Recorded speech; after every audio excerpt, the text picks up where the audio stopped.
আমি ছিলাম এক সাধারণ মানুষ। ছোট চাকরি করতাম, আয় কম, কিন্তু মনটা ভরপুর, ভালোবাসায় ভরা। স্ত্রীকে অনেক ভালোবাসতাম। ভাবতাম একদিন সব ঠিক হবে। একদিন হয়তো ও বুঝবে আমার আন্তরিকতা।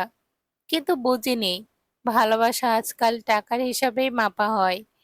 বিয়ের প্রথম দিকেও খুব ভালো ছিল। একসাথে চা খেতাম, গল্প করতাম। আমার কষ্ট বুঝতো, আমার পাশে থাকতো। কিন্তু চাকরিটা হারানোর পর সবকিছু বদলে গেল। ওর চোখে এক অচেনা ঠান্ডা ভাব, কথার মাঝে দূরত্ব, আর আমার প্রতি একরকম বিরক্ত। একদিন বলল, তুমি যদি কিছু করতে না পারো, আমি এমন মানুষের সাথে জীবন কাটাতে পারবো না। আমি চুপ করেছিলাম, কারণ ও মুখের দিকে তাকিয়ে বুঝেছিলাম ভালোবাসা নয়, আজ ওর চোখে শুধু টাকার অভাব। কয়েকদিন পর ও চলে গেল। বলল, আমি ডিভোর্স চাই। আমার পুরনো বন্ধু আমায় বুঝতে পারে। ওই বন্ধু যে এক সময় আমারও পরিচিত ছিল। ও চলে যাওয়ার পর মনে হয়েছিল পুরো পৃথিবীটাই থেমে গেছে।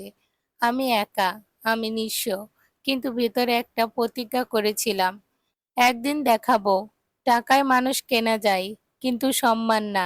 আমি নতুন করে শুরু করলাম, দিনরাত পরিশ্রম। ছোট একটা ব্যবসা শুরু করলাম, ধীরে ধীরে বড় হলো সেটা। বছর দুয়ের মধ্যে আমি দাঁড়িয়ে গেলাম নিজের পায়ে।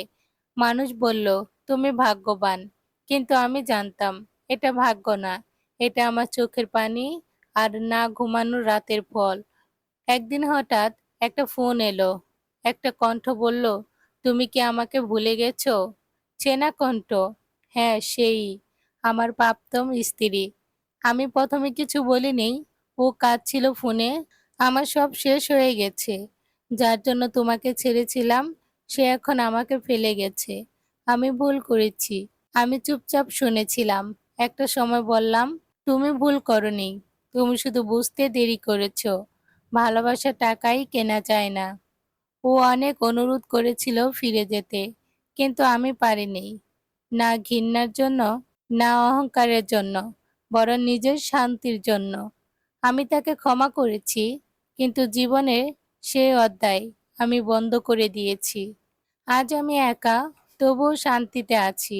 কারণ আমি জানি, যে ভালোবাসা কষ্টে পাশে থাকে না, সে সুখেও পাশে থেকে ভরসা দেয় না।